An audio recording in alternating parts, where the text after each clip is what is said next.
Diogenes, relating a shepherd's journey to a utopian city in the sky, was probably written around the end of the 1st century CE. The second. We know from a 9th century Byzantine summary of the book that it opened with a short prologue in which Diogenes addressed an ailing niece and declared that he had not invented the comical story which followed, but instead discovered it in a tomb in the ancient city of Tyre. The third.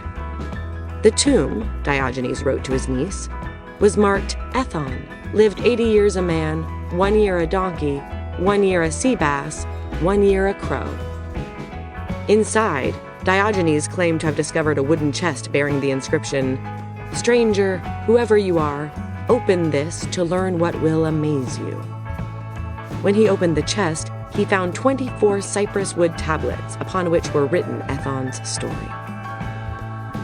Constance shuts her eyes, sees the writer descend into the dark of the tombs, sees him study the strange chest in the torchlight. The diodes in the ceiling dim and the walls soften from white to amber, and Sybil says, "It will be no light soon, Constance." She picks her way through the scraps on the floor and retrieves what's left of an empty sack from beneath her cot.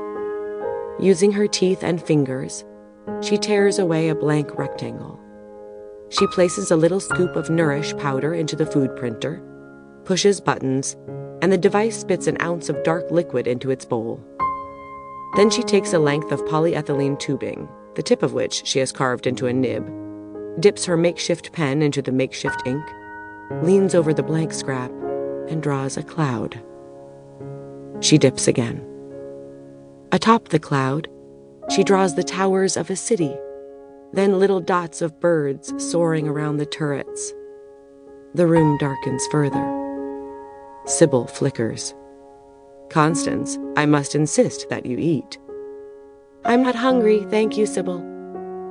She picks up a rectangle inscribed with a date, February 20th, 2020, and sets it beside another that reads Folio Alpha. Then she places her drawing of a cloud city on the left. For a breath, in the dying light, the 3 scraps seem almost to rise up and glow. Constance sits back on her heels. She has not left this room for almost a year. 1. Stranger, whoever you are, open this to learn what will amaze you. Cloud Cuckoo Land by Antonius Diogenes, Folio Alpha. The Diogenes Codex measures 30 centimeters by 22 centimeters. Holed by worms and significantly effaced by mold, only 24 folios labeled here from Alpha to Omega were recovered. All were damaged to some degree. The hand is tidy and leftward sloping. From the 2020 translation by Zeno Ninnis. How long had those tablets molded inside that chest, waiting for eyes to read them? While I'm sure you will doubt the truth of the outlandish events they relate, my dear niece, in my transcription, I do not leave out a word.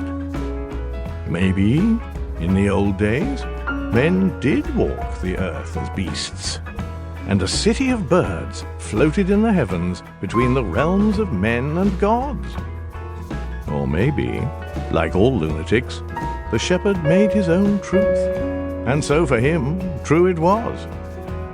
But let us turn to his story now, and decide his sanity for ourselves. The Lakeport Public Library, February 20th, 2020, 4:30 p.m. Zeno. He escorts 5 fifth graders from the elementary school to the public library through curtains of falling snow. He is an octogenarian in a canvas coat. His boots are fastened with Velcro. Cartoon penguins skate across his necktie. All day, joy has steadily inflated inside his chest. And now, this afternoon, at 4:30 p.m. on a Thursday in February, watching the children run ahead down the sidewalk, Alex Hess wearing his papier-mâché donkey head, Rachel Wilson.